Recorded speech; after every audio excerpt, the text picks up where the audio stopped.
Welcome to Chiropad TV. This is Dr. Paul Bindell, President of Life Systems Software. It is with great pleasure that we provide you with this segment of our video training series for the ChiroSuite programs. In this presentation, we will discuss the patient ledger. When we need to investigate something regarding the patient's account, and we want to go into the patient ledger, obviously first, the ChiroOffice program must be open. We then select the patient either from the list that is already present or by finding them in the way that has previously been shown. We double-click on the patient's name and open their account. We would then come to the icon for the patient ledger and click on it. Once we have opened the Find Transaction screen, we can select which provider this applies to. We can also choose what time period or date range this applies to. Beyond that, we can determine how we want the services to be sorted, either by date of service or by receipt number. And then we can also select the categories that we want to look up. If we choose all, then everything is checked. If we choose none, nothing is checked, and then we can choose just the one or two items that we want to investigate. If we select the button for services, then that's all that will show up. If we select the button for patient, then only those things will appear. If we check the button for insurance, only those things that were applied to insurance will show. And if we click on accounting, then it includes everything except the services. For today's purposes, we're going to leave it set at all. After making our selections here, we would then click on the display button. That will bring up all the services that have been applied to this patient, as well as all the accounting adjustments and payments, if any, that have been made on this patient's account for the time period that we selected. Should you want a brief summary, you can click on the Greek letter sigma, and that will give you a pop-up screen that will show you a summary of what you have brought up for the patient. It shows you the total of services for this time period, the total copay, insurance refused, and other charges, how much was paid, what other types of credits there were. Note that the balance that shows on this screen is not applied only to the original date, but these balances show the patient's entire account from day one. Should you want to print this out, you would simply click on the print icon, and it will print an itemized statement for the patient. Should you want to look at claim properties related to these charges, then you would click on the hand with the piece of paper, and if it's not on an insurance claim, the system will give you a message that it has not yet been processed into an insurance claim. Should you want to edit this particular screen for any reason, click on the pencil, and that brings you to the Edit Transaction screen. This is very similar to the regular transaction screen, and over here you will be able to make an assortment of different changes. For example, if the services were applied to the wrong provider, you can click onto each line of service, click on the drop-down arrow, and choose the provider that actually did the service and should be receiving the credit for it. If for any specific service there should not have been an assignment of benefits, you can click into the assignment column and then just change the Y for yes, you're accepting assignment to an N, meaning no, you're not accepting assignment, and that will remove the copay and assign the amount into the patient's responsibility. As far as who is responsible to get the bill, if it should not go to the insurance company, which is identified here as number 1, corresponding to the number 1 for the active insurance carrier in the lower left, you would then be able to click into that space and change the 1 to a P, meaning that it is now the patient's responsibility entirely. You would also be able to enter any additional items that you may have forgotten to enter before. So by clicking into the ID column, for example, if the patient had given you a $20 check, you could put in the code for a check, 931, and then put in the payment amount. If on the other side of the coin, an entry was made for a service that should not have been made, you can click onto that line of service.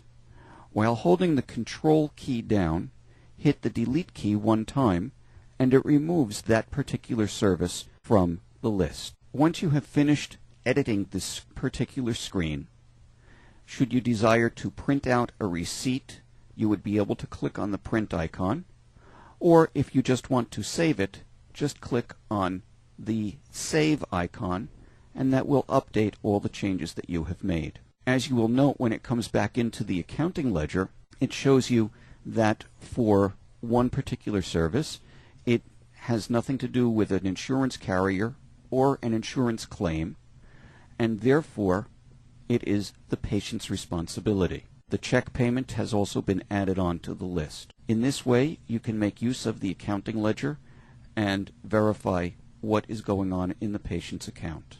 Another point to recognize is that some patients have been coming to your office for an extremely long time. The Chiro Office program remembers all of the transactions that you have entered from the very beginning. As an example, if we open up an older patient that has been coming in for many years and then go into the transaction ledger, if we click on the selection for all, that means all providers and all dates, and then leave the categories set to all, click on display. In this instance, this goes all the way back to 1995, and it records who was the insurance carrier, if a claim was produced, and what was billed to the insurance and what was billed or credited to the patient's account. Should there be any reason for you to go into any of these, you can click on the particular item, and then if you needed to see what was on that particular insurance claim and how it was processed, you would come up to the Display Claim Properties icon, click on it, and that will give you the claim properties. It will show you the serial number of the claim, when it was originally billed, the name of the insurance carrier that this is related to, what were the services that were billed on that date, what were the charges, a summary of copay, amount paid, refused, and how much was written off, and if there's still anything due.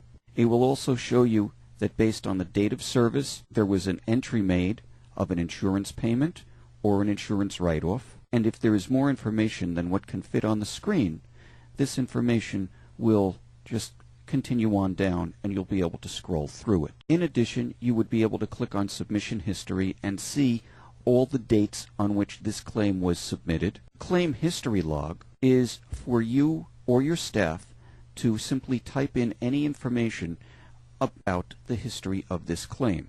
In other words, if you needed to do any follow-up calling the insurance company, this is where you would keep the record of the date, the time of the call, who it was that you spoke to, and exactly what was discussed. When you're finished reviewing the claim properties, you simply close the screen by clicking on the Close button. Since we selected all for this particular patient, if you click on the Greek letter sigma, you will get a summary of all transactions that shows everything. And in this instance, the services, copay, insurance refused, other charges, payments, and other credits will add up to the balances that are shown at the bottom of the page. However, the only way to get this particular summary to be adding up correctly is by selecting all for everything on the selection screen.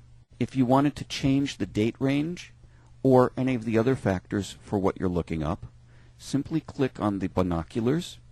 That brings up the Find Transaction screens again, and you are then able to once again select by provider, select by a smart date, select by specific dates that you type in. You would be able to sort it by date of service and or receipt number, and then you would be able to select the specific categories of information that you are looking for. When you click on Display, it will then display what you asked. In order to get a detailed printout statement of this information, all you need to do is click on the print icon. When you're finished with the accounting ledger, and assuming you're also finished with the patient's account, just click on Close Patient, and you will be brought back to the front desk screen. Thank you for watching this training video. Should you have additional questions that were not answered here, please contact support@chiropad.com or call us at 973-625-3716. We will do everything we can to make sure that you get the maximum benefit from using the ChiroSuite program.